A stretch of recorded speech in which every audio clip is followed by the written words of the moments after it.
Саволҳои логаритмро кор мекунем. Пеш аз кор кардан аввал гӯем логаритм худаш чи аст. Логаритм ин баръакси дараҷа аст. Яъне агар мо пеш масалан қатъи мисол фаҳмонам, агар мо пеш 2 дар дараҷаи 3 чӣ буданашро агар меёфтем, чӣ буду дараҷаи 3, 2-ро ба худ 3 маротиба зарб кардан ва чӣ мешавад? 8 мешавад. Дар саволи логаритм дараҷаро мепурсад. Яъне 2 дараҷаи кадом рақам ба 8 баробар мешавад.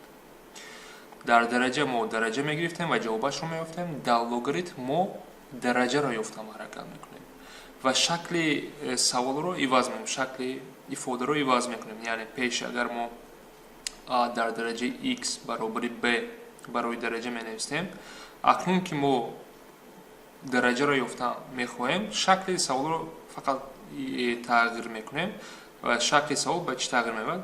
Лог, як ифодаи навро нишон медем. Лог дар инҷо ки асос a буд, асоси a мешавад ва дар болои a, дар пеши a ҷавобро менависем b ва ин ба x баробар мешавад. Дар ин савол бо як бор такрор мекунам, мо барои ёфтани дараҷа дар асл ҳаракат карда истодаем ва шакли саволро, яъне дар ин чихел ки мо саволро дигар мекунем, вақте ки ба математика ҳам гардонем, шаклашро иваз кардем. Яъне ягон чизи нав нест, бо дар бораи дараҷа аст логаритм, лекин боз як бор дигар такрор мекунам, барои ёфтани дараҷаҳо. Ва нигоҳ кунед ба ин савол, лог 256 64 ба чӣ баробар мешавад? Дар асос 250 ва ҷавоби он 64 аст. Ва кадом, яъне савол чи аст? 256ро ба кадом дараҷа гирам? ҷавоби он 64 мешавад. Яъне ҳамин саволро дигар менависам, агар ба шакли дараҷа 256 дараҷаи чанд ба 64 баробар мешавад. Яъне саволи ба дараҷа гардонем логаритмро, яъне як савол. ва ин савол чӣ хел кор карда мешавад? Шумо албатта ки дараҷаи 2-ро бояд ба хотир биёрем. Биёем як бор нависем ҳамашро. 2 дараҷаи 9 1 мешавад. Ҳам дараҷаро ба хотир мебиёрем. 2 дар дараҷаи 1 2 мешавад. 2 дар дараҷаи 2 4 мешавад. 2 дар дараҷаи 3 8 мешавад. 2 дараҷаи 4 16. 2 дар дараҷаи 5 32. 2 дар дараҷаи 6 64. 2 дар дараҷаи 7 128. 2 дар дараҷаи 8 256. 2 дар дараҷаи 9 512.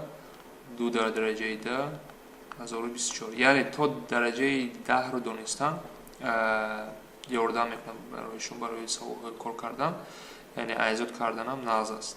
Акнун биёем, яъне бинем 256-ро дорам, ҳам 64-ро дорам. 256 дар инҷо буд, яъне 2 дараҷаи 8 ва 64 ин 2 дараҷаи 6. Агар дараҷаҳои чӣ хел модулҳои кор кардан дар хотир дошта бошем, чӣ кор мекунем? 256-ро ман 2 дараҷаи 8 нависта метавонам ва ин дар дараҷаи x ва 64-ро 2 дар дараҷаи 6. ва хусусиятҳои дараҷа чӣ буд? Вақте ки ман дараҷа дар дараҷа бинам, дараҷаҳоро зарб мекунам.